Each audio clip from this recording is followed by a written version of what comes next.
बाद शेर राजा का बेटा भी जवान हो चुका था।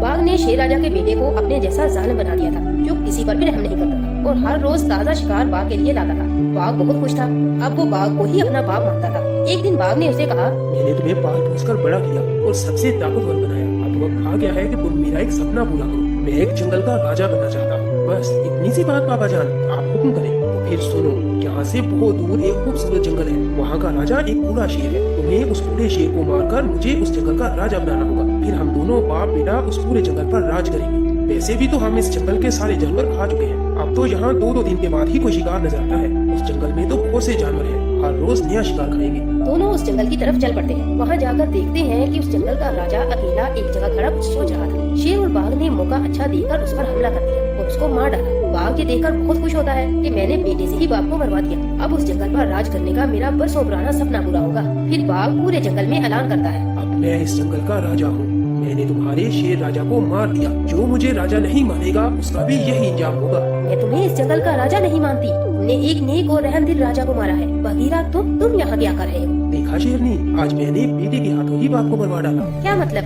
ये तुम्हारा ही बेटा है, जिसे मैं ही बचपन में उठाकर ले गया था और मैंने इसे इसी दिन के लिए ही बड़ा किया था। और अब तुम भी मरोगी और तुम्हारा ये बेटा भी। फिर मैं बनूंगा इस पूरे जंगल का अकेला राजा और सभी जानवर मेरे गुलाम होंगे। क्या मैंने ही अपने बाप को मार डाला? और ये शेरनी मेरी माँ है? ये मैंने क्या कर दिया? लेकिन बगीरा, मैं तुम्हें तुम्हारे मकसद में कामयाब नहीं होने दूंगा। ये कहकर शेर बाघ पर टूट पड़ता है और उसे मार देता है और फिर अपनी माँ से माफी मांगता है और जंगल के सभी जानवरों से वादा करता है कि वो जंगल को अपने बाप के बनाए हुए असूलों के मुताबिक ही चलाएगा।